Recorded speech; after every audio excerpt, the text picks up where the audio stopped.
राधे राधे भक्तों, भगवत गीता के प्रथम अध्याय से कुरुक्षेत्र के युद्ध स्थल में सैन्य निरीक्षण आपके सामने प्रस्तुत करने जा रही हूँ, तो आप इसे ध्यानपूर्वक सुने। 30वें श्लोक में बताया गया है भक्तों, नौचा सर्को में अवस्था तुम ब्रह्मति इव च में मनः निमित्तानि च पश्यामि विपरीतानि केशव। इसका हिंदी में अर्थ होगा भक्तों, मैं यहाँ अब और अधिक खड़ा रहने में असमर्थ हूँ।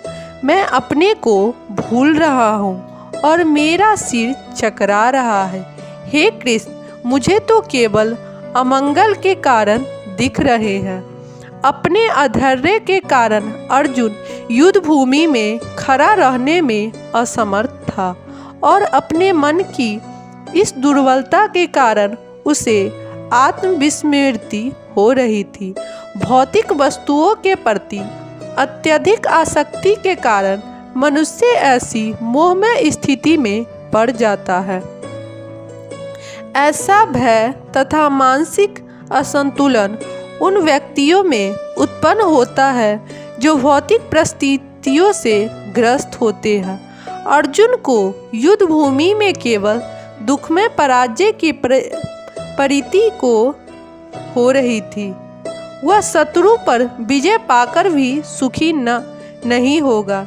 निमित्तानि विपरीतानि शब्द महत्वपूर्ण है। जब मनुष्य को अपनी आशाओं में केवल निराशा दिखती है तो वह सोचता है, मैं यहाँ क्यों हूँ। प्रत्येक वाणी अपने में तथा अपने स्वार्थ में रुचि रखता है। किसी को भी परमात्मा में रुचि नहीं होती। कृष्ण की इच्छा से अर्जुन अपने स्वार्थ के प्रति अज्ञान दिखा रहा था। मनुष्य का वास्तविक स्वार्थ तो विष्णु या कृष्ण में निहित है। बंध जीव इसे भूल जाता है, इसीलिए उसे भौतिक कष्ट उठाने पड़ते हैं। अर्जुन ने सोचा कि उसकी विजय केवल उसके शोक का कारण बन सकता है। आपके 31वें श्लोक में बताया गया है भक्तों, नौचा श्रेय अनुपश्यामि हत्वा स्वजन्म आहवे नौचा कान्हे विजयम कृष्ण नौचा राज्यम सुखानी। इसका हिंदी में अर्थ होगा भक्तों, हे कृष्ण, इस युद्ध में अपने ही स्वजनों का वध करने से न तो मुझे कोई अच्छाई दिखती है और ना ही मैं उसके किसी प्रकार की विजय, राज्य या सुख की इच्छा रखता हूँ। यह जाने बिना कि मनुष्य का स्वार्थ विष्णु या कृष्ण में है। सारे बंध जीव शारीरिक संबंधों के प्रति यह सोचकर आकर्षित होते हैं कि वे ऐसी परिस्थितियों में प्रसन्न रहेंगे। ऐसी देहांत बुद्धि के कारण वे भौतिक सुख के कारणों को भी भूल जाते हैं। अर्जुन तो क्षत्रिय का नैतिक धर्म भी भूल गया था। कहा जाता है कि 2 प्रकार के मनुष्य परम शक्तिशाली तथा ज्वलनमान सूर्यमंडल में प्रवेश करने के योग्य होते हैं। ये है, एक तो क्षत्रिय जो कृष्ण की आज्ञा से युद्ध में मरता है तथा दूसरा सन्यासी जो आध्यात्मिक अनुशीलन में लगा रहता है। अर्जुन अपने शत्रुओं को भी मारने में विमुख हो रहा है। अपने संबंधियों की बात तो छोड़ दे, वह सोचता है कि स्वजनों को मारने से उसे जीवन में सुख नहीं मिल सकेगा, अतः वह लड़ने के लिए इच्छुक नहीं है। जिस प्रकार की भूख न लगने पर कोई भोजन बनाने को तैयार नहीं होता, उससे तो वन जाने का निश्चय कर लिया है, जहाँ वह एकांत में निराशापूर्वक जीवन काट सके। किंतु क्षत्रिय होने के नाते उसे अपने जीवन निर्वाह के लिए राज्य चाहिए, क्योंकि क्षत्रिय कोई अन्य कार्य नहीं कर सकता। किंतु अर्जुन के पास राज्य कहाँ है? उसके लिए तो राज्य प्राप्त करने का एकमात्र अवसर है कि अपने बंधु बांधवों से लड़कर अपने पिता के राज्य का उत्तराधिकारी प्राप्त करे, जिसे वह करना नहीं चाह रहा है। इसीलिए वह अपने को जंगल में एकांतवास करके निराशा का एकांत जीवन बिताने के योग्य समझाते हैं।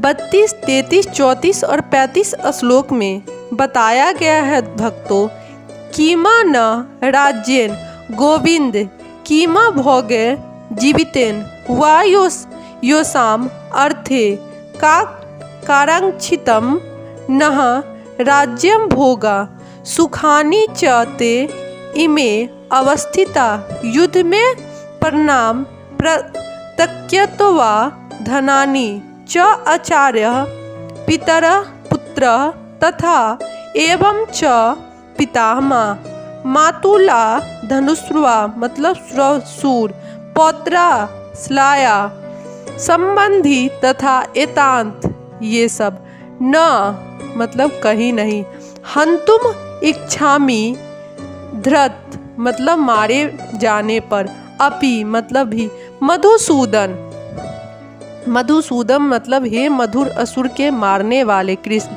अपि तो भी, त्रैलोक के तीनों लोकों के राज्य सन हे तो विनिमय में, किमुनु क्या कहा जाए, कहीं कृते पृथ्वी के लिए नित्यम मार्गम धात्र राष्ट्रान धृतराष्ट्र के पुत्रों को नह हमारी का मतलब क्या, प्रीति प्रसन्नता अस्यात होंगी जनार्दन।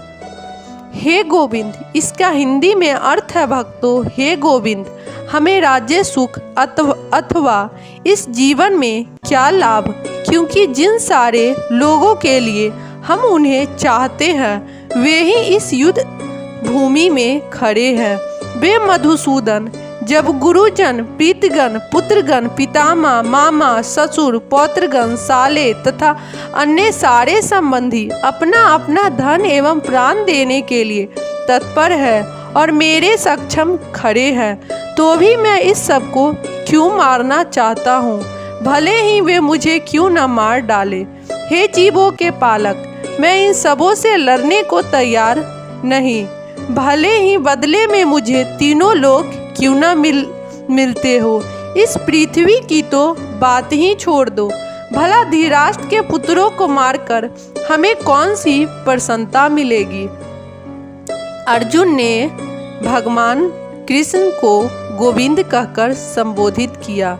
इसका विस्तार पूर्वक उल्लेख बताया जा रहा है भक्तों, क्योंकि वे गौओं तथा इंद्रियों की समस्त प्रसन्नता के विषय है। इस विशिष्ट शब्द का प्रयोग करके अर्जुन संकेत करता है कि कृष्ण यह समझे कि अर्जुन की इंद्रियां कैसे तृप्त होगी, किंतु गोविंद हमारी इंद्रियों को तुष्ट करने के लिए नहीं है। हाँ, यदि हम गोविंद की इंद्रियों को तुष्ट करने का प्रयास करते हैं तो हमारी इंद्रियां स्वतः तुष्ट होती है। भौतिक दृष्टि से प्रत्येक व्यक्ति अपनी इंद्रियों को तुष्ट करना चाहता है और चाहता है कि ईश्वर उसके अज्ञान पालक की तरह काम करे, किंतु ईश्वर उनकी तृप्ति वहीं तक करते हैं जितने के वे पात्र होते हैं, उस हद तक नहीं जितना वे चाहते हैं। किंतु जब कोई इसके विपरीत मार्ग ग्रहण करता है, अर्थात जब वह अपनी इंद्रियों की तृप्ति की चिंता न करके गोविंद की इंद्रियों की तृष्टि करने का प्रयास करता है, तो गोविंद की कृपा से जीव की सारी इच्छाएं पूर्ण हो जाती है। यहाँ पर जाति तथा कुटुंबियों के प्रति अर्जुन का प्रगाढ़ स्नेह आंशिक रूप से इन सब के प्रति उसकी स्वाभाविक करुणा के कारण है, अतः वह युद्ध करने के लिए तैयार नहीं है। हर व्यक्ति अपने वैभव का प्रदर्शन अपने मित्रों तथा परिजनों के सक्षम चाहता है, किंतु अर्जुन को भय है कि उसके सारे मित्र तथा परिजन युद्ध भूमि में मारे जाएंगे। और वह विजय के पश्चात उसके साथ अपने वैभव का उपयोग नहीं कर सकेगा। भौतिक जीवन का यह सामान्य लेखा जोखा है, किंतु आध्यात्मिक जीवन इससे स्वतः भिन्न होती है। क्योंकि भक्त भगवान की इच्छाओं की पूर्ति करना चाहते हैं, अतः भगवत इच्छा होने पर वह भगवान की सेवा के लिए सारे ऐश्वर्य स्वीकार कर सकता है। किंतु यदि भगवत इच्छा न हो तो वह एक पैसा भी ग्रहण नहीं करता। अर्जुन अपने संबंधियों को मारना नहीं चाह रहा था, और यदि उसको मारने की आवश्यकता हो तो अर्जुन की इच्छा थी कि कृष्ण स्वयं उनका वध करे।